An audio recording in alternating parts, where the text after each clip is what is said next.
En quelques années, les nouvelles plateformes Internet ont bouleversé le secteur de la location courte. En facilitant la location courte directe entre particuliers, elles ont créé une économie collaborative sans précédent, mais très contestée. Comment doivent réagir les professionnels du secteur? Faut-il jouer à fond la carte du digital pour apporter de nouveaux services? Pour en parler, j'ai le plaisir d'accueillir Henri Buzicazo, président IMSI, que je vous demande d'applaudir bien fort. Bonjour. Un mot pour me présenter à ceux qui ne me connaîtraient pas, qui ne connaîtraient pas l'IMSI surtout, c'est l'Institut du management des services immobiliers, un établissement de formation de tous les professionnels de la filière et en particulier jusqu'aux administrateurs de biens, aux agents immobiliers. C'est d'eux qu'on va parler aujourd'hui. Et pour traiter ce sujet, qui est la location courte, j'y insiste, mais je le ferai avec nos invités. Je vais demander à Jean-François Buet, président de la Fédération nationale de l'immobilier, de prendre place. Alors, il n'y a pas d'ordre. Claude Chopard-Lallier, on va faire par ordre d'affichage, ça vous permettra de les identifier pendant leurs interventions. Claude Chopard-Lallier va pouvoir s'asseoir à côté de Jean-François.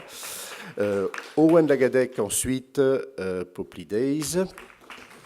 Philippe Reynaud, patron de Sogétis, et Timothée Deroux, qui est tout à la fois vice-président du syndicat et puis le patron d'Homeway. Alors, dans les quelques phrases que notre aimable animatrice a prononcées, il y a l'essentiel, c'est-à-dire que ce marché de la location courte, depuis ces quelques dernières années très digitales, s'est organisé non pas autour forcément de l'intermédiation, mais avec aussi une logique de désintermédiation. En clair, on a un marché qui est tenu par les professionnels et un marché sans doute à ce jour plus important, mais on va nous éclairer là-dessus, qui est dans les mains des particuliers et qui se fait de gré à gré, qui est un marché dérégulé. On en parle d'ailleurs tous les jours, et ça évoque notamment une grande marque qui est Airbnb, mais on peut penser aussi à Booking. Bref, on va parler aujourd'hui du marché qui est dans les mains des professionnels et on va surtout se demander comment ce marché peut être mieux tenu par les professionnels. Jean-François Buet, peut-être déjà un constat. Quand on est à la tête de la Fédération nationale d'immobilier, on a des adhérents et même une commission thématique qui s'occupe de cette activité. On a des adhérents qui sont spécialisés dans les locations de courte durée, en particulier saisonnières, en particulier de vacances, mais pas seulement.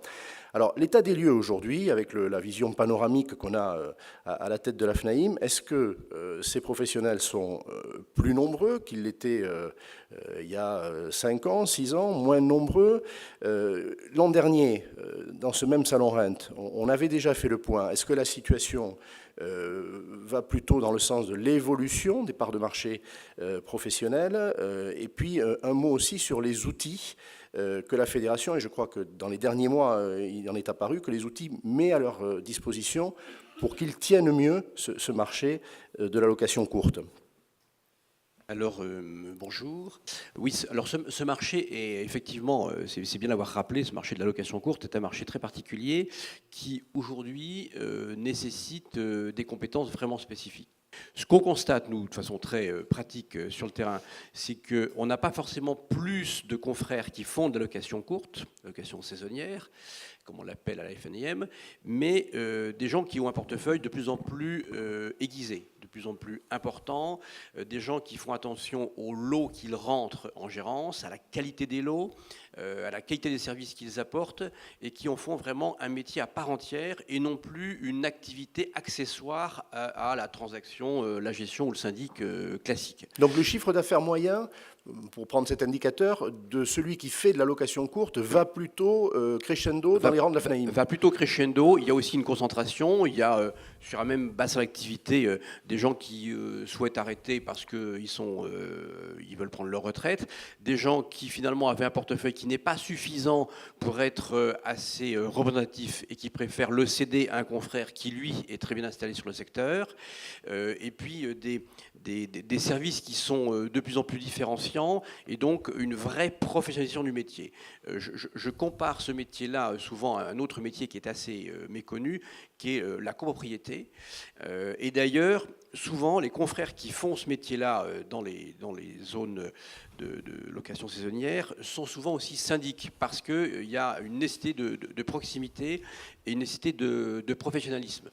La réglementation, bien entendu, a joué, les attentes du consommateur ont joué, et aujourd'hui, on voit vraiment... Alors, ce qui est d'ailleurs rassurant pour corroborer mon propos, c'est qu'on voit que des grandes enseignes nationales d'administration de biens qui ne s'intéressaient pas au sujet, aujourd'hui, le regardent avec attention. Alors on peut citer le leader, je ne sais pas si c'est un adhérent de la FNAIM, je crois que c'est plus le cas, mais enfin, l'histoire pourra se réécrire peut-être. En tout cas, Foncia, aujourd'hui, voilà, absolument. Foncia, aujourd'hui, identifie cette activité comme un métier à part entière et s'est équipé pour le faire. Tout à fait, c'est parfaitement équipé, a une vraie stratégie, a une vision globale, mais même son challenger Citia se pose la question dans des termes bien différents d'il y a 12 mois, par exemple. Donc on voit que c'est une vraie activité et que pour les professionnels, c'est pas du tout un pan d'activité sur lequel on lâche du terrain parce que la technologie, etc. Et est-ce que, on parlait des gros, on parlait des majors, là, deux ont été cités, Foncia, Citia, l'adhérent de la fédération qui fait cette activité-là, c'est plutôt une très grosse entreprise, une entreprise familiale ou artisanale aussi. Quel est le paysage professionnel ? C'est plutôt une entreprise moyenne, c'est une PME, et c'est souvent une PME d'ailleurs familiale. On voit souvent dans ces entreprises-là les enfants venir travailler avec les parents, les conjoints travailler ensemble, parce que c'est une activité qui est très prenante. C'est une activité qui est très prenante au moment où justement le reste de la population est en vacances. Donc c'est pas une activité qu'on fait comme ça sur le coin de la table en plus. C'est quelque chose dans lequel on a vraiment... moi je connais bien mes adhérents qui soient à la mer, à la montagne ou dans les stations thermales. C'est une activité qu'on fait, qu'ils font avec passion. Ce sont des gens ils ont une structure qui leur permet de s'impliquer dans les conseils du tourisme, de s'impliquer dans les municipalités, dans les chambres de commerce. Ils sont tous impliqués dans la vie locale. Voilà. Ça, c'est vraiment la grande particularité, c'est qu'on ne fait pas cette activité-là, ce métier-là, sans être impliqué dans le tourisme, à la chambre de commerce, sur le plan local, municipal, régional. C'est vraiment la particularité. Alors justement, dernier sujet avant qu'on revienne vers toi, Jean-François. Les outils, tu parlais d'atouts qui renvoient en fait à la connaissance du terrain et des mandats et des propriétaires. Quand on est soi-même actif à la chambre de commerce, quand on connaît bien son marché, ça c'est le premier bénéfice. Après, il y a la distribution des produits, toucher la clientèle. Aujourd'hui, elle n'est pas locale, elle est internationale et mondiale. Que fait la fédération aujourd'hui, si elle fait quelque chose, pour aider ces professionnels-là dans l'acte de distribution et de conquête commerciale ? Oui, alors bien sûr, là, on accompagne, on a mis en place, c'est ce à quoi, ce que tu évoquais, on a mis en place un FNM Vacances qui aujourd'hui répond et aide nos adhérents à communiquer sur leurs produits. Il y a plein d'autres systèmes qui existent. Ce que je veux dire, c'est que on sait tous aujourd'hui que nos clients sont des internautes, voire des geeks. Par contre, ce qu'il faut bien avoir en tête, et je me souviens que je le disais l'année dernière, l'important déjà pour les professionnels, c'est d'avoir les mandats, parce que le propriétaire qui ne souhaite pas s'en occuper, il confie mandat. Et quand on a le mandat, on a le fonds de commerce et on a la possibilité de trouver les acquéreurs. Ce qu'il faut bien savoir, c'est que de toute façon, et on le vit tous, ces produits-là ne sont pas des produits industriels. Quand on choisit d'acheter une voiture d'occasion, on veut acheter une Golf de telle année, c'est un produit industriel. On sait dans tel millésime les particularités du produit. Je dis ça pour les voitures, mais c'est vrai pour des téléviseurs, c'est vrai pour un certain nombre de choses. Le logement, c'est tout sauf un produit industriel. Et il y a attaché au logement des besoins, des sensibilités qui font que peut-être que sur Internet, j'aurais loué tel logement, mais en définitive, il ne me correspond pas par rapport précisément au transport, par rapport au remont de pente, par rapport à l'accès à la mer, par rapport au fait qu'il y a un festival cette semaine-là, par rapport, etc., etc. J'évoque même pas le sujet des 15 jours de vacances qu'on passe dans une maison où il n'y a pas Internet avec des enfants qui passent leur temps sur des écrans. Hein, c'est d'ailleurs un domaine dans là, lequel l'enfer. on enregistre beaucoup de déceptions, hein, et régulièrement de témoignages négatifs du public. Oui, beaucoup de déceptions. Et d'ailleurs, moi, je vois... cet été, j'ai eu le bonheur d'aller voir quelques confrères dans le sud-ouest qui pratiquent cette activité-là et de les écouter pour voir comment est-ce qu'ils fonctionnent. Sud-ouest rime bien avec bonheur. Je dis ça pour les Aquitains qui sont dans la salle, il y en a. Et oui, parce qu'étant du nord-est, c'était plus compliqué. J'y vais pas moins naturellement. Voilà. On peut être heureux dans le nord-est, mais on l'est dans le sud-ouest. Voilà. Et donc, je me souviens, mes confrères de m'expliquer que quand un frigo ou un micro-ondes ne fonctionne pas, il faut qu'il soit remplacé dans les 2 heures. C'est-à-dire que si le propriétaire du logement est à 1000 km et que vous êtes passé par une plateforme, tant pis, quoi. Voilà. Enfin, on va au-delà de ça, quoi. Et je crois que l'intermédiaire que nous sommes, il doit être un interprète de ce que souhaite son client, et il doit transformer la demande, être beaucoup plus à l'écoute, parce que, encore une fois, on n'est pas un produit industrialisé. Merci beaucoup. Alors, la logique, hein, pas seulement la situation que vous avez choisie en vous asseyant, la logique veut que Claude Chopard suive. Un mot sur ce qu'est Omrental, sur ses territoires d'intervention. On parle aussi de professionnels qui ont fait le choix de cette activité. Est-ce que c'est, comme l'a dit Jean-François, de manière exclusive, ou en tout cas dominante dans leur chiffre d'affaires? Est-ce qu'ils se sont spécialisés à ce point? Est-ce qu'on parle, il a beaucoup insisté sur les locations de vacances ou saisonnières, est-ce qu'on parle plutôt chez vous de locations courtes, hein, et plus urbaines? Voilà, donc un mot sur le credo de Omrental et son vivier de professionnels. Alors bonjour à toutes et à tous, merci de nous accueillir. Je me permets de me présenter, je suis ici avec une double casquette. Je dirige cette société qui s'appelle Omrental Service, que j'ai créée il y a plus de 25 ans, ça fait un quart de siècle. Ça ne se voit pas, ça ne se voit pas. C'est pourtant une réalité. Donc une société qui propose des appartements meublés pour des courtes durées, avec un service hôtelier, de ménage, centrale de réservation, d'assistance, etc. Nous sommes basés à Paris, et notre secteur d'activité, notre secteur géographique, c'est Paris Centre et Ouest. D'accord. J'ai l'honneur de présider un syndicat qui s'appelle le SPLM, qui est le syndicat des professionnels de la location meublée, qui regroupe aujourd'hui une 50aine de membres à Paris et en région, à Bordeaux, à Montpellier, à Toulouse, etc. Paris, c'est environ 5000 appartements. Voilà, avec ses 50 membres. Ce syndicat existe depuis 2010 et encore une fois, j'ai l'honneur de le présider depuis 2 ans. Voilà. Alors, au sein du syndicat et puis en particulier de l'enseigne que vous avez créée, comment les professionnels tiennent-ils leur marché et comment se développent-ils sur ce marché? Quels outils avez-vous mis à leur disposition, avez-vous choisi, si on parle de votre entreprise, pour organiser cette spécialisation dans une activité, je l'ai rappelé tout à l'heure, qui est très désintermédiée et qui est en voie de désintermédiation depuis les années récentes. On l'a vu dans ce salon et bien ailleurs. Alors, jusqu'à il y a quelques années, nous avions nos propres outils de distribution, nous avions nos sites internet.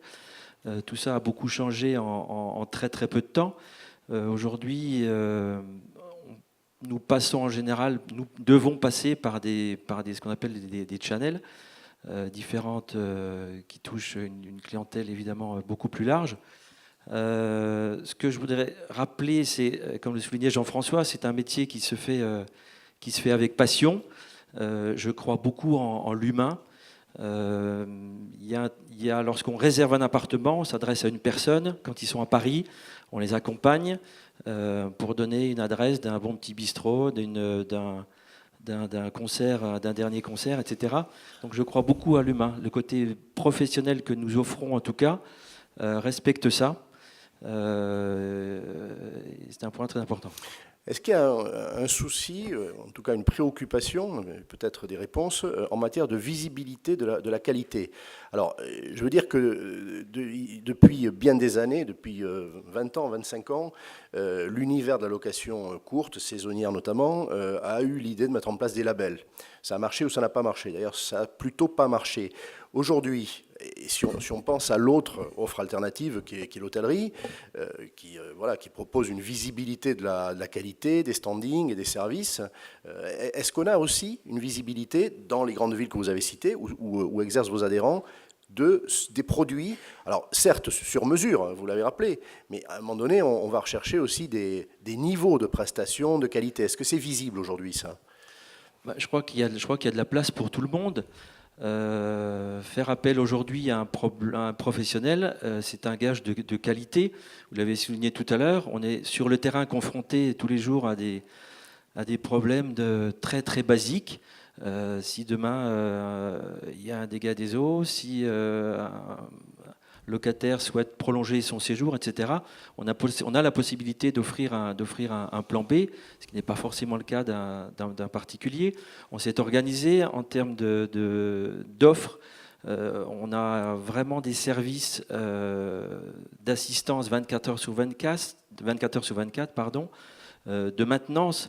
Et ça, à mon avis, seuls les professionnels peuvent offrir ce niveau de qualité. Alors, ça conduit à une question naturelle, on va mettre les pieds dans le plat.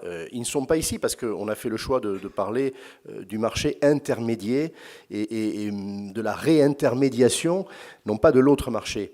Airbnb, pour vous, pour vos adhérents, pour vos confrères, c'est un sévère concurrent, c'est un ennemi, c'est l'autre marché et il est moins qualitatif par rapport à ce que vous venez de dire. Vous êtes sur un autre segment. Comment présenteriez-vous les choses? C'est souvent présenté comme l'ennemi de la profession, une crainte majeure. Voyez-vous les choses ainsi? Oui, ils ne sont pas là, donc on peut en parler. Ils sont peut-être là. Non, alors c'est vrai qu'évidemment ils sont venus bousculer notre marché. Le regret qu'on peut avoir, nous, professionnels, c'est qu'on risque d'être une victime collatérale de ce système. Très clairement, nous avons nos emplois non délocalisables, nos charges, nos TVA, nos salaires. La taxe de séjour, on la paye depuis très très longtemps. Et oui, force est de constater qu'il y a deux poids, deux mesures. Je crois qu'ils n'ont pas payé beaucoup d'impôts l'année dernière en France. Alors, ils utilisent un système. Moi, je crois qu'on ne peut pas leur reprocher. C'est peut-être le système qu'il faut changer. Et ils ont pris évidemment une place prépondérante sur ce marché. Puisque vous êtes un observateur avisé avec aussi le syndicat, est-ce que vous considérez que les pouvoirs publics jouent leur rôle en la matière et rééquilibrent ces deux marchés et ces deux grands acteurs ou grandes séries d'acteurs, ou est-ce que vous trouvez que ça leur échappe finalement et qu'ils n'ont pas su trouver les moyens de rééquilibrer? Ils sont en train de faire des choses, c'est un phénomène assez nouveau aussi. Quel regard sur la décision publique? Alors, très clairement, nos législateurs ont la fâcheuse habitude de superposer des strates juridiques et fiscales. Au fond, personne n'y comprend plus rien. Et malheureusement, aujourd'hui, très clairement, à Paris, je parle pour Paris, il y a une véritable chasse aux sorcières qui est faite. Ce sont des amendes de 50 000 euros, des astreintes de 1 000 euros par jour et par mètre carré. Donc c'est très violent, c'est totalement disproportionné. Là, on parle d'amendes contre les propriétaires investisseurs qui font de la location courte. Oui. C'est ça. Sauf qu'à Paris, il est très très difficile de compenser, de faire ce changement d'usage. Un exemple, dans le 8e, il y a 20 000 m² d'attente. Et c'est plutôt 2022. Vous rappelez la règle peut-être, parce que je ne sais pas si tout le monde l'a en tête. Oui, alors en fait, on autorise donc la résidence principale à hauteur de 120 jours par an. La résidence secondaire doit avoir un autre statut, un statut commercial, c'est-à-dire un changement. On doit opérer un changement d'usage. Et pour ça, très concrètement, imaginons un bailleur social qui rachète demain un immeuble d'habitation dans Paris, qui veut le transformer en bureau. Il y a une bourse d'échange qui s'opère. Si je suis propriétaire dans le 8e de 30 mètres carrés, je dois racheter d'abord le double, c'est 60 mètres carrés. Ça coûte entre 2 et 3 000 euros le mètre carré. Et malheureusement, encore une fois, aujourd'hui, ce n'est pas possible, ce n'est pas réalisable pour une question d'offre et de demande. On le regrette vivement. Donc on s'est fait enfermer dans ce système. On a entendu parler du numéro d'enregistrement qui arrive très prochainement. Et c'était ma première objection, c'est qu'on risque, nous, puisque professionnels, d'être une victime collatérale de tout ça. Encore une fois, nos propriétaires sont assignés, on a certaines agences qui sont assignées, alors que cette société offshore, parce qu'il faut l'appeler comme ça, est parfaitement intouchable. Donc nous sommes très préoccupés, en tout cas dans un avenir très très court, quant à la pérennité de nos entreprises. C'est clair. Owen, on va parler avec vous, vous êtes l'un des dirigeants animateurs de Poppy Days, des moyens offerts aux professionnels. Alors, il en a été cité, on a parlé du site spécifique spécialisé de la fédération, on a parlé de canaux, le mot a été prononcé, de distribution, que vous n'aviez pas chez Amrental il y a quelques années, vous vous en êtes équipé. Qu'est-ce que Poppy Days, en quelques phrases simples? En quoi c'est une solution de réintermédiation pour les professionnels et de prise de part de marché sur la location courte? Alors bonjour à tous. Il vient d'Aquitaine, on peut le dire. Je viens de Biarritz, où il fait 25 degrés. Il y a peut-être deux sujets. Donc nous, notre métier, c'est de faire de la multidiffusion et de la commercialisation. Ça veut dire qu'effectivement, on prend les produits dans les PMS, dans les logiciels, et on les redistribue sur les plateformes où se trouve la clientèle. Et c'est peut-être là qu'est le sujet de la location courte, puisque c'est la thématique du débat. C'est que, à mon avis, il faut le prendre sur un angle un peu marketing pour en comprendre les tenants et aboutissants et peut-être trouver des solutions. D'un point de vue marketing, ce que les nouveaux acteurs créent, c'est deux choses qu'on n'a pas vu venir. Un, ils ont capté en tant que place de marché la clientèle, c'est-à-dire qu'il existe des clients qui ne pensent qu'on ne peut réserver que sur ces sites-là. Ils ne savaient pas qu'avant, j'ai à ma droite un éminent représentant d'une société qui venait de Marseille, historique dans la location de vacances, et pourtant certains ne savent même pas que ce site existe. Bon. Donc le sujet, c'est d'abord où est-ce que je distribue mes produits. Mais en complément, ce que ces acteurs ou cet acteur a créé, et c'est peut-être là qu'on a un coup à jouer, il a surtout suggéré aux propriétaires résidents, n'ayant pas de résidence secondaire, que son logement avait une valeur marchande. Et que donc, lorsqu'il était indisponible 15 jours, 3 semaines, alors on pouvait le mettre en location. Ce que les professionnels n'avaient pas su faire. C'est pas qu'ils n'avaient pas su faire, je ne crois pas que ce soit ça. Je pense plutôt qu'en tant que tous chefs d'entreprise, lorsqu'on est sur un marché, que ce marché fonctionne, on a toutes les bonnes raisons de ne pas se transformer, de ne pas anticiper les transformations. Deuxièmement, moi je viens d'une société avant qui était une SS2I dans le tourisme, et je pense qu'il faut corréler ça aussi au changement des attentes du public. Le tourisme est désormais volatile. La saison traditionnelle juillet-août, où l'on partait 15 jours, meurt petit à petit. Poppy Days, d'où notre métier, c'est de distribuer 30 000 biens. L'avantage, c'est que ça nous montre, ayant le client au téléphone, ce qu'il attend. Et drastiquement, en 2 ans, ses attentes changent. Il veut partir au mois d'avril, il va regarder ce soir, je blaguais sur 25 degrés à Biarritz, je peux vous le dire tout de suite, ce matin, les résas sont en train de monter sur la côte basque juste parce qu'il y a marqué grand soleil. Donc, qu'est-ce que ça veut dire? Ça veut dire qu'en termes de flexibilité, en termes de professionnels, en prenant cette analyse marketing, ce que je crois, c'est qu'il existera toujours des propriétaires qui n'ont pas envie de gérer leur logement. Ce marché n'est pas à négliger. Et c'est là qu'on doit devenir, et même renforcer notre savoir-faire. Deuxièmement, il existera toujours des propriétaires qui ne sont pas là où se trouve leur logement. Le secteur de la montagne, par exemple, est moins touché que le secteur côtier. Et puis, troisième élément, ce qui s'est créé, c'est la volatilité, mais parlons-en parce que c'est un peu votre sujet.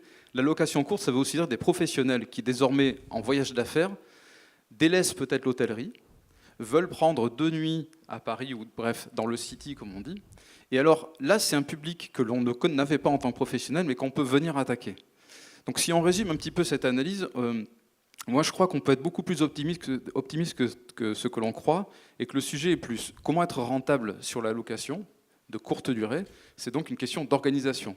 La digitalisation, ce n'est pas phagocyter les emplois d'avant, c'est les transformer. C'est que le sujet n'est plus est-ce que je dois distribuer moi-même, désolé, je presse pour ma paroisse, mais c'est quand même la réalité du marché. Est-ce que je dois vendre moi-même sur 12 plateformes et me gérer tous les jours avec un poste la gestion des calendriers, ou est-ce que je dois me dédier à effectivement être capable en 1 heure de réagir parce qu'un micro-ondes ne fonctionne pas? Être capable d'être là jusqu'à 19h parce qu'il se trouve que ce que change, ce qu'un propriétaire apporte par rapport à un professionnel, c'est qu'à 19h, il est chez lui. Et si le vacancier arrive, il dit « mais moi je serai là à 18h30, pas de souci ». En tant que professionnel, on a des obligations parce qu'on a des collaborateurs. Il y a un droit social, oui. Et voilà. Et donc, si on prend tout ce schéma-là, en fait, ce que vous appelez la désintermédiation, c'est plutôt de la création de flexibilité. Malheureusement, notre temps moderne est comme ça. Je crois que l'être humain continue à fonctionner, c'est juste que son poste ne sera plus de répondre au téléphone pour créer 50 devis pour un client. Il gagne un intérêt. Enfin, si je parle comme président d'école, il gagne un intérêt, on va le rajouter, ce métier, finalement. Mais encore une fois, des propriétaires ne veulent pas gérer leur logement. Donc ce marché-là ne va pas s'effondrer demain. La question, c'est comment, alors que l'offre a explosé, parce que c'est là qu'en fait est notre sujet. Notre sujet, c'est pas ce qu'on a perdu, notre sujet, c'est que, puisque nous tous maintenant, on peut louer pour 15 jours notre logement, on a fait exploser le nombre de logements disponibles. Ce faisant, c'est un principe classique, on a dilué les opportunités. En les diluant, les répercussions sur les professionnels, on a moins de business. Donc pour avoir du business, on doit aller chercher soit de l'offre complémentaire, on n'a pas parlé du pricing, mais c'est un vrai sujet, parce que finalement, le président Buet l'a abordé aussi, la vraie personne sur laquelle il faut faire la pédagogie, c'est le propriétaire. Le propriétaire qui nous a donné le mandat, il nous l'a d'abord donné parce qu'il ne voulait pas gérer. S'il ne veut pas gérer, c'est que la qualité le soucie peu. Il faut mettre les pieds dans le plat, c'est un peu le problème. Et que nous, en tant que professionnels, quand on lui dit, écoutez, là sur la période, il faut baisser de 15%. Si on n'a pas créé des mandats très flexibles, voilà un outil très concret, hein, un mandat très flexible en disant, ok, pour la saison d'été, juillet-août, parfait, on reste sur nos tarifs. Par contre, vous me donnez du hors-saison, de la courte durée, et j'ai droit à une latitude de 30% sur les prix. Si j'ai pas cette latitude, en face, c'est du marketing de base, explosion de l'offre, et la volatilité du client fait que un propriétaire, lui, quitte à louer, l'argent, il va lui rentrer direct dans la poche. Donc, c'est un concurrent pour nous, il faut le considérer comme ça. Donc, si on résume, le propriétaire qui veut passer par une agence, à mon avis, en faisant une bonne pédagogie rapide, d'ailleurs parce que je pense que beaucoup sont sur les grandes plateformes et il y a du déceptif, c'est la réalité. Il faut se les taper, hein, les arrivées, les départs quand on veut. Le client, c'est le même, hein, le voyageur, c'est le même. Celui qui voulait son micro-ondes, il trouve toujours que sous le lit, c'est sale. Hein, c'est le premier truc qu'il regarde. Donc voilà, arriver à gérer ça, à mon avis, il y a une opportunité qui existe. Et l'outil se trouve moins dans la commercialisation, parce que je crois qu'il y a assez d'offres techniques maintenant pour le faire, que dans les petites prestations de réceptifs sur lesquelles on peut progresser. Et dernier point, je milite encore pour un truc, mais je crois que c'est un raz-de-marée qui arrive. Le modèle économique de l'explosion des services en petites opportunités doit être abandonné.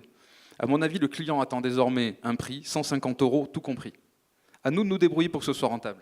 Mais lui expliquer que s'il touche la serviette de bain, c'est 50 € de plus. S'il a le Wi-Fi dans les hôtels il y a 10 ans, c'était payant dans les hôtels 4 étoiles, gratuit dans le vent. C'est plus admissible aujourd'hui. Ce n'est plus admissible par le client. Bien sûr. Donc toutes ces petites choses sont des outils, à mon avis, pour créer de l'opportunité. J'ai beaucoup parlé, pardon. Non, très intéressant, donc stratégie de distribution multicanal, des outils de service, on parlait de mandats flexibles, des process aussi. Voilà comment Poplidays équipe le professionnel. Juste un chiffre, c'est combien de professionnels aujourd'hui qui font confiance à Poplidays et sur quel territoire de la France? Alors on a 300 agences en distribution, ça représente en France 17 000 biens, 30 000 en Europe, on est à 5 000 biens en montagne.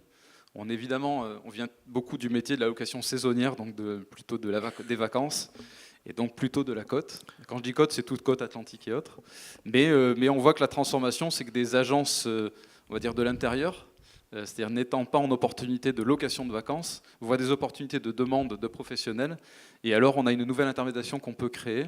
Nous, en tout cas, notre métier, c'est de libérer la partie gestion commerciale pour vraiment que le professionnel se dédie au réceptif, voire, il faut bien en parler, à l'acquisition de nouveaux mandats, parce que c'est un peu le sujet quand même. Il faut un parc qui grossit. Quoi. Présence à l'étranger aussi, vous l'avez sous-entendu, c'est ça? Oui, présence à l'étranger. Dans quel pays? 30 000 biens, 17 000 en France, 13 000 en Europe. Le deuxième gros marché, c'est l'Espagne quand même. D'accord. Alors sans doute parce que c'est à 25 km de chez nous et que tous nos collaborateurs sont nés en parlant espagnol. Mais c'est surtout parce qu'en fait, encore une fois, location de vacances, les gros marchés sont l'Espagne et la France. D'autres marchés émergent, Croatie, Italie. Mais on est là sur des problèmes organisationnels locaux. Là, on est tous en tant que professionnels. Il ne faut pas qu'on oublie que nous, on a une très longue histoire de cette gestion de location de vacances. Là où des pays qui voient de nouvelles opportunités touristiques doivent aussi apprendre les nouvelles méthodologies. Donc, qu'est-ce que ça veut dire? Ça veut dire qu'on crée du déceptif pour certains clients qui s'attendent au même type de prestations. Donc là, c'est encore un autre sujet en Europe. Comment faire grimper la qualité d'accueil du professionnel, c'est un petit autre sujet. Les pays du nord d'Europe, vous connaissez leurs habitudes à cet égard? Non. Il y a des acteurs qui sont déjà très installés sur les pays anglo-saxons et la Scandinavie, donc non. Parfait. Merci beaucoup. Philippe Reynaud, alors, vous avez été cité par Owen en particulier. Vous êtes un apporteur de solutions logicielles pour les professionnels de la location saisonnière.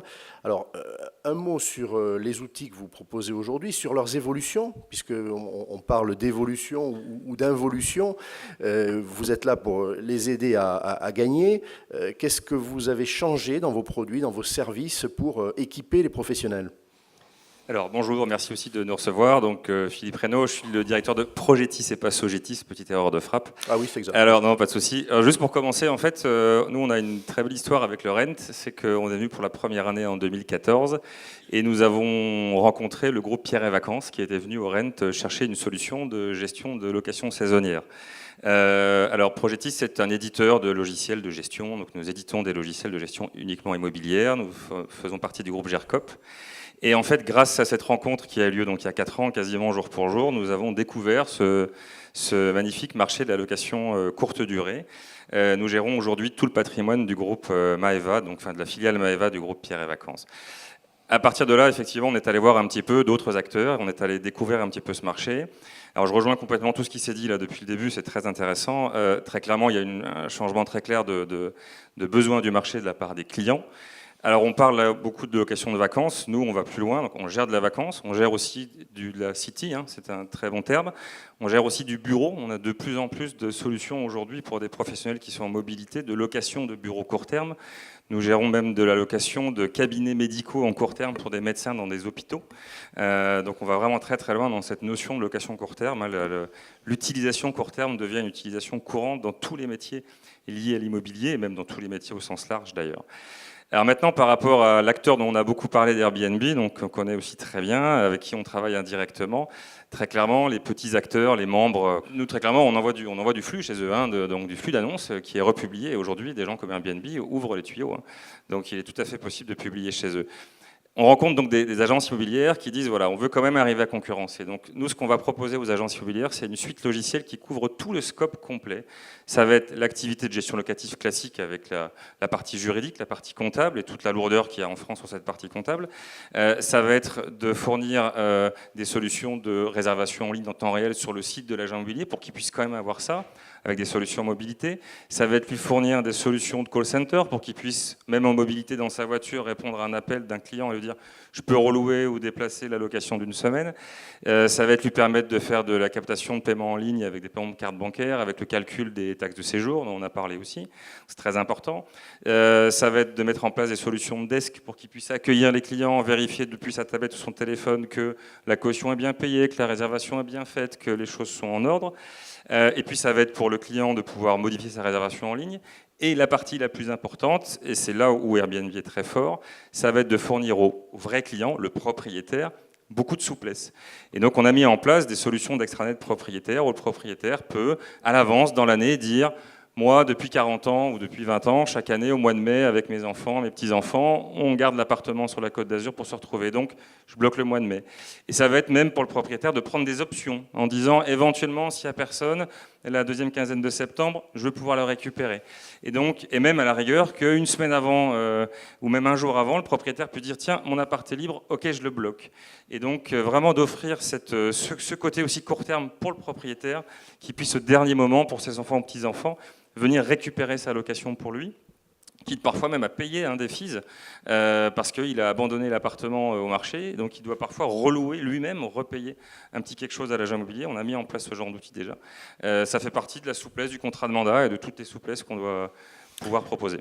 Ces solutions logicielles, vous avez cité des grands clients, hein, on est très heureux que vous ayez des enseignes comme ça pour clientes, mais est-ce que les professionnels, on parlait de l'adhérent type de la FNAIM qui se livre à cette activité, est-ce que ces professionnels-là, vous les servez? Est-ce qu'ils ont le réflexe de s'équiper suffisamment et d'aller chercher vos solutions? Alors, c'est une très bonne question. Alors, le scope complet... Merci, ça c'est très gentil. Non, mais c'est vrai, mais... personne ne l'a dit. J'ai posé des bonnes questions aussi aux autres. Aucun n'a reconnu la qualité des questions. Donc moi, je vous remercie.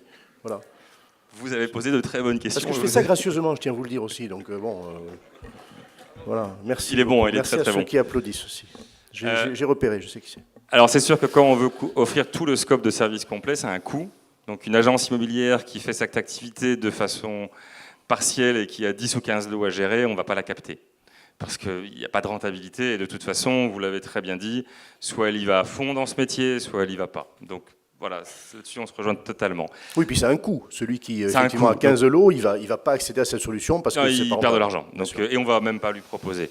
Donc effectivement, donc nous, c'est une activité qui est encore assez récente et on vient profiter du RENT cette année pour vraiment la pousser, la présenter, parce que c'est vraiment tout récent. Donc on va plutôt aller chercher des gens qui ont des portefeuilles un peu plus gros. C'est-à-dire, on va parler de 300, 400, 500 lots. Là, ça commence à avoir une certaine logique. Et puis ces clients-là sont confrontés aujourd'hui à une vraie concurrence d'Airbnb. Donc les tout petits, on peut leur proposer des solutions plus basiques, mais pas le scope intégral, ça n'a pas de sens. D'accord, c'est très clair. Merci beaucoup. Merci. Alors, Timothée Deroux, vous êtes avec nous à deux titres, hein, comme Claude, c'est-à-dire à la fois patron d'une société, acteur important de cet univers des locations courtes, et puis vice-président d'un syndicat de référence. Peut-être un mot d'ailleurs de présentation du syndicat, parce que là encore, il y a sûrement un degré d'information varié dans la salle. Bonjour à tous. Ce syndicat, c'est une association, c'est l'Union nationale pour la promotion de la location de vacances.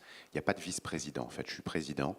Et il y a un secrétaire général et il y a des membres, dont Poply Days, le SPLM. Poply Days fait même partie du bureau de l'UNPLV. L'UNPLV a été fondée en 2012 et rassemble tous les acteurs de la location de vacances, tous les acteurs de la location saisonnière, aussi bien des plateformes numériques très connues comme HomeAway, Abritel, Homelydays, Airbnb, Le Bon Coin, TripAdvisor, mais aussi des acteurs plus traditionnels de la location de vacances présents sur Internet comme Clévacances, également des agents immobiliers puissants comme Poply Days, des syndicats professionnels comme le SPLM, les offices du tourisme de France, enfin tous les acteurs concernés par la location de vacances. On estime que cette association représente 90% du secteur de la location de vacances en France, la France qui est un marché très important pour la location de vacances. La location de vacances, c'est massif en France. C'est non seulement massif, c'est le premier parc d'hébergement touristique, mais en plus c'est un marché qui n'est pas encore arrivé à maturité et qui est tiré notamment par les plateformes numériques, dont celle qu'on a citée, Airbnb, mais aussi HomeAway à travers ses sites Abritel, Homelydays et Le Bon Coin, TripAdvisor, enfin toutes ces plateformes numériques qui ont l'avantage, en proposant de la réservation en ligne et des produits, quand on parle produits sur Internet, c'est vraiment les fonctionnalités des sites, qui ont l'avantage de faire venir des touristes internationaux, parce que les touristes internationaux, ce qu'ils souhaitent, c'est réserver en ligne. D'accord. Vous souscrivez à l'analyse qui a été faite avant vous que des acteurs comme Airbnb ont fait émerger, alors on a parlé de l'offre de biens, hein. Il y a des propriétaires qui ont réalisé que leur bien avait patrimonialement une autre valeur et qui pouvaient l'utiliser à cette fin, mais a contribué sûrement aussi à l'émergence de la demande, tout simplement. Est-ce qu'on ne peut pas reconnaître ce mérite à ce grand acteur, finalement, d'avoir catalysé ce marché dont on parle aujourd'hui ? Moi, Airbnb, c'est mon concurrent direct. Moi, je dirige donc HomeAway, qui est représenté en France par les sites Abritel et Homelydays. Airbnb est plus présent sur les villes. Abritel et Homelydays sont plus présents sur la location traditionnelle, sur la location de vacances traditionnelle qui existe depuis que les vacances existent. En fait, la maison au bord de la mer, l'appartement au sport d'hiver, la maison de campagne. Je pense que, en fait, l'émergence d'Internet, et d'ailleurs Abritel qui a été racheté par HomeAway il y a presque 10 ans, a très bien su assurer cette transformation. L'émergence d'Internet a su capter une demande internationale de plus en plus nombreuse, a su assurer aux propriétaires une flexibilité, c'est ce que vous disiez, beaucoup plus importante que celle qu'ils avaient avant, et peut également donner à ces propriétaires une visibilité qu'ils n'avaient pas avant, parce que ces sites, si on prend juste HomeAway, Airbnb et Booking, qui sont vraiment, HomeAway appartient à Expedia, qui sont vraiment les 3 grands acteurs du voyage en ligne dans le monde, ils dépensent des milliards de dollars chaque année en marketing pour leur visibilité et pour faire venir des centaines de millions de visiteurs uniques sur leur site chaque mois. Donc ça donne une visibilité aux propriétés qu'ils n'avaient pas avant. Ça leur donne une visibilité et aussi, il faut le dire, quelquefois une information qu'ils n'avaient pas forcément en temps réel chez eux pour les propriétaires et pour les vacanciers. Donc oui, ça a fait émerger une demande qui d'ailleurs n'est pas, je veux dire, les gens qui aujourd'hui réservent sur Airbnb ou HomeAway, les vacanciers, là pour le coup, ce ne sont pas ceux qui iraient à l'hôtel. Ce sont des familles, ce sont des jeunes, ce sont des gens qui de toute façon n'iraient pas à l'hôtel. Donc il n'y a pas vraiment de concurrence avec le monde hôtelier. Oui, là vous tordez le cou à l'idée, présentée en particulier par la mairie de la ville dans laquelle on est, et beaucoup d'autres, qu'il y aurait un préjudice porté à l'hôtellerie par les locations de courte durée. Pour vous, c'est pas ça? Je pense qu'il y a 2 sujets à Paris, en fait. Et c'est un sujet qui est vraiment hyper parisien et qui est même très axé sur l'hypercentre de Paris. Quelques arrondissements de Paris. Il y a un sujet où les hôteliers font une sorte de lobbying, enfin pas une sorte de lobbying, du lobbying, en disant que Airbnb et Abritel, c'est les 2 qui sont attaqués systématiquement, leur prennent du business. Donc Abritel est moins concerné parce qu'on est moins présent à Paris, mais enfin on a quand même 10 000 annonces à Paris, donc c'est important. Donc les hôteliers disent ça, c'est pas vrai, parce que quand on regarde les chiffres de l'hôtellerie, ils sont très positifs depuis début 2017. Effectivement, ils avaient fait une année 2016 mauvaise, mais malheureusement, c'était pas dû à Abritel ou Airbnb, c'était essentiellement dû au fait qu'il y avait eu des attentats en France en 2015, malheureusement. Après, il y a un autre sujet à Paris, qui est le sujet du logement dans l'hypercentre de Paris. Et donc, la mairie de Paris considère que Airbnb et Abritel font monter les prix de l'immobilier de façon artificielle et font fuir les gens. La réponse à cela, c'est que si on veut atteindre l'objectif de 100 millions de touristes en 2020, il faut laisser travailler les plateformes numériques qui sont des professionnels de la promotion et du marketing et qui savent faire rayonner la France comme destination sur leur site dans le monde entier. Ça, c'est la première réponse. La deuxième réponse, c'est que les problèmes de logement à Paris, ils existaient bien avant que les plateformes numériques arrivent, bien avant Internet. Les prix de l'immobilier à Paris ont toujours été élevés, ça a toujours été plus compliqué, parce que plus cher de se loger dans le Marais que de se loger, je ne sais pas, à Jupy, dans la Sarthe. Donc c'est pas le... Peut-être que Airbnb et Abritel en fait, sont un argument assez fort, parce que comme ce sont des marques connues, surtout Airbnb, ça permet à la mairie de Paris et notamment à l'un des maires adjoints de se mettre en avant et d'en parler en disant que c'est la source de tous les maux. Mais en fait, ce n'est pas la réalité. Et puis alors, en plus, les propositions qui sont faites et les lois qui sont votées aujourd'hui, notamment celle sur le numéro d'enregistrement, nous, à l'UNPLV, on considère que c'est inefficace, inapplicable, que ça ne va pas servir à grand-chose, que ça va faire peur aux propriétaires, que ça va coûter un argent monumental aux communes qui vont le mettre en place et que ça va favoriser finalement une sorte d'économie souterraine. Je ne sais pas si, par exemple, les annonces qui sont sur Facebook, on va leur demander de mettre un numéro d'enregistrement. Donc, des outils inadaptés à l'économie numérique. Voilà. Alors, merci beaucoup. Juste une C'est question. un peu en désordre ce que je dis, mais... On va se donner 6-7 minutes de plus. On avait commencé en retard. On va C'était ma faute, j'étais en retard. vous rendre au public ces minutes-là. Non, on ne veut pas du tout. On attendait aussi que la salle soit plus garnie de public. Un mot de Jean-François Buet. Bon, la fédération, c'est un lobby. Hein, et l'un de ses métiers, et pas des moindres, c'est de rencontrer les pouvoirs publics. Le regard porté, j'ai demandé l'avis de Timothée ou celui de Claude, qui sont des patrons d'associations ou de syndicats aussi, regarde la fédération sur ce que font les pouvoirs publics, alors soit locaux, parisiens en particulier, ou nationaux, pour rééquilibrer la situation du marché professionnel et du marché dérégulé. Je crois qu'indirectement, dans les propos qu'on vient d'entendre, on a touché le fond du problème. C'est-à-dire qu'on a d'un côté des professionnels qui font une course de fond avec des boulets aux pieds, et puis de l'autre, des gens qui sont hyper légers, qui sont des fantassins, qui s'affranchissent de la fiscalité, de la réglementation, de la législation, enfin, de tout un nombre de choses, de dispositions qui font que, effectivement, ça correspond plus à ce que souhaite un certain nombre de nos consommateurs. Moi, je commencerai par ce que souhaite le consommateur. Parce que si on est commerçant et qu'on ne s'intéresse pas aux consommateurs, je crois que ça a été dit par tout le monde ici autour de la table, on est dans l'erreur. Le consommateur, aujourd'hui, il veut de la souplesse.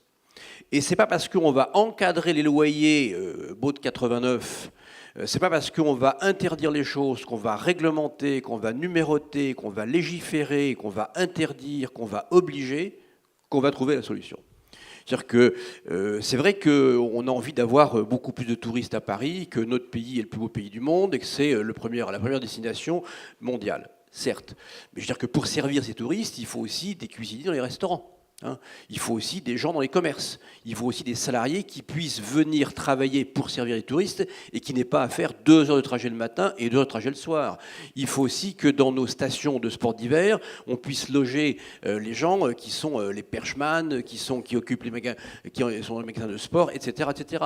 Et aujourd'hui, dans nos vallées alpines, il y a un vrai problème de trouver un logement, de loger les salariés des entreprises qui vont donner des services aux touristes. Donc il y a une cohésion de l'ensemble. On ne peut pas opposer les choses comme ça aussi simplement. Je crois que c'est plus compliqué. Et le problème, pour répondre à ta question, Henri, c'est que nos pouvoirs publics n'ont pas compris ça. N'ont pas compris. On est tout le temps dans la réaction plutôt que d'être dans l'action et d'être dans la prévision des choses. Bon, j'ai beaucoup aimé ce qui a été dit par Claude et par Owen en particulier, enfin, sans avoir écouté non plus les autres, mais je crois qu'ils ne comprennent pas et il faut leur expliquer régulièrement. Ceci étant, il faut aussi une juste mesure. C'est vrai que quand on en parle avec un conseiller ministériel et qu'il nous dit oui, non, ça c'est un faux problème, oui, d'accord, et que 6 mois après, c'est lui qui vous appelle en vous disant écoutez, là je suis embêté parce que ce que vous m'aviez dit, c'est quoi là, le problème des Chinois et des Américains qui arrivent à 4 heures du matin avec les valises à roulettes dans l'immeuble, parce que dans mon immeuble on est 12, et là ça devient infernal. Et je dis à ce conseiller ministériel que je ne nommerai que par son prénom, qui est Tristan, je lui dis alors qu'est-ce que vous avez fait? Il me répond j'ai déménagé. Ben oui, mais ça ne peut pas être la solution, quoi. Donc il y a quand même des problèmes inhérents à tout ça. Mais en tout état de cause, on voit bien que les pouvoirs publics sont plutôt, par leur dogmatisme, et je conclurai là-dessus, axés sur une hyper-réglementation plutôt que sur du pragmatisme. Timothée, le regard sur ce sujet-là, parce que pouvoir public, moi j'entends ce que dit Jean-François Buet, il évoquait un conseiller que j'ai cru reconnaître, qui était là avant et qui est là après. Bon, on a aujourd'hui des pouvoirs publics qui sont réformateurs, qui sont modernes, enfin, on peut leur prêter cette qualité-là, qui ne sont pas ignorants de ce qu'est le numérique, de l'économie numérique. Est-ce qu'on peut imaginer qu'ils vont mieux comprendre, et je parle de la situation française, hein, sans aller au-delà, ce qui se passe, et que peut-être dans les temps qui viennent, on aura une réglementation adaptée à ces nouveaux phénomènes? Je ne sais pas, je pense que, enfin nous, ce qu'on demande à l'UNPLV, c'est une pause réglementaire déjà, parce qu'il y a eu tellement de réglementations qui se sont succédées, enchaînées depuis 3 ans, que déjà il faut qu'on les digère. Il faut que les plateformes, les membres de l'UNPLV, les acteurs de la location de vacances digèrent ces réglementations et qu'on regarde si elles portent leurs fruits, si ça fonctionne.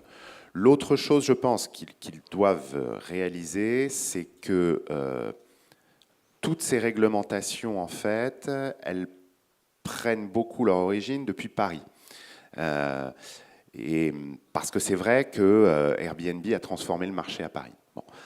Donc, c'est vrai que, et là je me retourne vers Poplides, qui est présent, par exemple, dans le sud-ouest de la France, il ne faut pas que l'objet d'une loi qui a été décidé pour résoudre un problème de logement à Paris, il ne faut pas que cet objet soit détourné de son origine et qu'on ait des municipalités, je ne sais pas, la municipalité de Bidart qui demande un numéro d'enregistrement aux propriétaires de ces villas. Et or, c'est ce à quoi on est en train d'assister. Moi, je passe mes vacances à l'Île-Dieu. L'Île-Dieu, c'est un endroit où il y a très peu d'hôtels. S'il n'y a pas de location de vacances à l'Île-Dieu, il n'y a pas de touristes l'été. Et je sais qu'il y a un lobby hôtelier, il y a 2 hôtels, qui demandent que les propriétaires de maisons demandent un numéro d'enregistrement à la mairie. Alors, je pense que la mairie ne se rend pas compte du développement que ça nécessite pour elle. Et pour les propriétaires, ce serait un retour en arrière, parce que dans ce cas-là, ils repasseraient en économie souterraine, ils se retireraient des sites, il n'y aurait plus aucun contrôle, plus de taxes de séjour, plus rien. Deuxième question, vous aviez lâché le micro un peu vite, mais ça peut servir de conclusion, parce que le temps passe. Simplement, vous pourrez revoir chacun de ces messieurs en dehors de cette salle, voir sur leur stand pour certains d'entre eux. Dans le salon. Est-ce qu'on peut imaginer, là c'est au patron d'association que je parle, vous avez dit, chez moi, il y a Airbnb et puis il y a ma propre société et d'autres. Bon. Donc, comme patron d'association, pour vous, ce n'est pas un ennemi, c'est un acteur à côté d'autres acteurs, mais qui tient une grande partie du marché. Est-ce que les segments de clientèle sont les mêmes? On a dit que non, mais je voudrais votre regard. Est-ce qu'on peut imaginer un reflux de la part de marché d'Airbnb et de ceux qui font le même métier, au profit des professionnels? Est-ce qu'il ne faut pas même prendre le problème de manière beaucoup plus optimiste, en reprenant les attentes de service, les attentes de qualité, tout ce qui a été dit précédemment? Est-ce que ce n'est pas un marché qui est porteur finalement, celui des professionnels, des pros, on les appelait là, de plus d'espoir que l'autre? Et il y aura peut-être une phase 2 après la phase 1. Quand vous dites les pros, vous pensez aux agents immobiliers? Je pense particulièrement aux agents immobiliers, tout à fait administrateurs de biens, oui. Mais je pense quelle que soit pas leur le même importance, métier. Les grands acteurs. Je pense que ce n'est pas le même métier. Airbnb, HomeAway sont des métiers d'intermédiation qui s'adressent à un très large public, au grand public, à travers un média qui est Internet. En fait, Airbnb et HomeAway, ils font exactement le même job que ce que faisait le Figaro il y a 10 ans. D'ailleurs, on ne demande pas au Figaro de mettre un numéro d'enregistrement, accessoirement. Mais c'est un média. Internet, c'est un média. Sauf que ça donne une visibilité beaucoup plus grande, sauf qu'ils ont ajouté un modèle transactionnel qui permet d'avoir des transactions sur leur site, mais ça reste un média hyper visible. Je pense que les professionnels, comme leur nom l'indique, ce sont des professionnels, ils administrent les biens, ils ont un rôle de conseil auprès des propriétaires, et ce n'est pas du tout ce qu'on fait, nous, chez HomeAway ou sur Airbnb. Nous, on accueille des annonces et on les montre, on les diffuse auprès du grand public. Cette distinction, elle vous conduit à être optimiste sur l'avenir du marché de l'intermédiation professionnelle et du service? Mais je pense que la demande va aller en grandissant.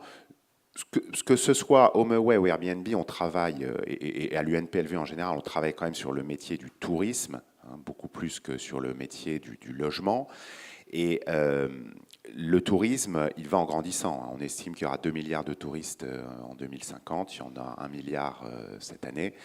On veut atteindre 100 millions de touristes en 2020 en France. C'est un secteur qui va en augmentant chaque année. Et donc, on ne peut pas aller contre la demande, on ne peut pas aller contre l'opinion. Et ces sites, ou d'autres, parce que sur Internet, tout va très vite. Donc, la star d'aujourd'hui peut être toute petite demain et vice-versa.